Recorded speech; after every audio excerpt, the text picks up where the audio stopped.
Alright, hello everyone, and welcome back to Daily Update, my 1000 Days Challenge. This is day 937, so let's get things started.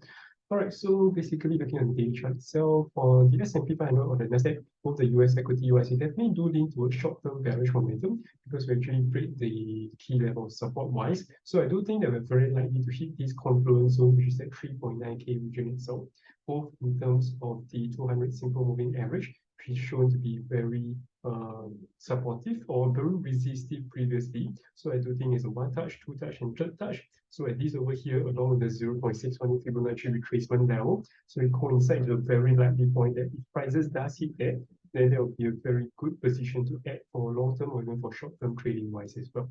All right, and then moving in terms of Nasdaq wise, then in terms of confluence zone, we're definitely looking in terms of slightly below here as well, nearer towards the 200 simple moving average. And we do reach slightly lower, then perhaps it will be over here. The reason why I did not choose the, say, some sort like this 150 simple moving average wise, or even this 200 exponential moving average wise, in this case compared to S&P 500, or even the 200 simple moving average, is because of the fact that we did exactly hit there. So you can see the lack of a confluence asset over here itself, which it did.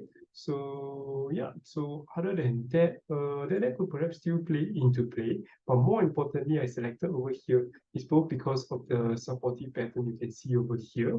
And if we do hit into the next one, then there will be the 200 simple moving average. And then below that, we still have the 0.618 Fibonacci retracement level, which also coincides with this level here, and these levels over here as well. So we do have some sort like a lot of supportive pattern right below as well. So let's see how things goes, but definitely it will be much harder to enter. It will be much more interesting to enter a long side trade for a decent bounce rather than over here in that sense. All right, and then moving along in terms of DXY wise, definitely we do not want it to breach this support, but if we do, then similarly the key next support region will be around here, 0.618, and also the recent low level over here as well. And then moving along to KWEB, definitely we are considered already breach this level of support, in which case the next level of support that I'll be looking at could potentially be over here as well. So let's see how things goes. All right, and then finally for Bitcoin itself, we did form a red bearish kind of hammer candlestick itself, but overall it's not exactly bearish because price is still above 20 exponential moving average on the daily chart. I do think that it's leading towards neutral to bullish sentiment remains on the daily chart basis, but bearing in mind that it does show a lack of momentum with a sloping kind of a MACD, and then the key thing is here is a very key confluence, kind of a bearish sentiment over here, and then over here on the very first touch. So I think that if you're looking for a short, this could perhaps be a very good place to set up if you're trading in terms of the weekly chart and looking for a short setup opportunity in that sense. But not me, I'm just staying off the sideline for now and looking in terms of that. Because generally right now, I still don't prefer to counter trend trade because counter trend trading itself generally would involve me entering at extremely extreme prices. So you'll be very little confirmation, or if you have a strong confirmation, then you have a very big stop loss in order to accommodate in terms of unexpected spike upwards. So in which case, both does not make sense for me in terms of long-term wise, simply because of the age may not be playing out in that sense. All right, and yeah.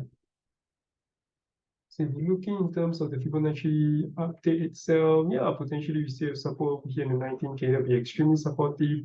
Otherwise, I think a very clear level of support is at the 21.4K region itself. You can see it was a one touch over here, one touch over here, one touch over here.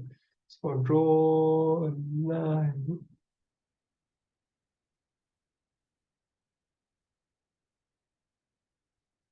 Yeah, so you can see over here. So I do think that this is a very clear level of support with both the resistance, then supportive itself in the very first time around. All right. But other than that, that's more or less about it. Yeah, like previously, you look in terms of that, some also have some interaction over here, some strong burst momentum over there. But yeah, historically speaking, let's not look so far into it. But basically, we do have resistance, support. So this very round itself, I do expect some sort of a decent bounce. It may not be a strong bounce. So the question, if you do enter over here, then you would definitely want to take quick profits accordingly to where it bounces. If it bounces strongly wise, then I'll trail along into it.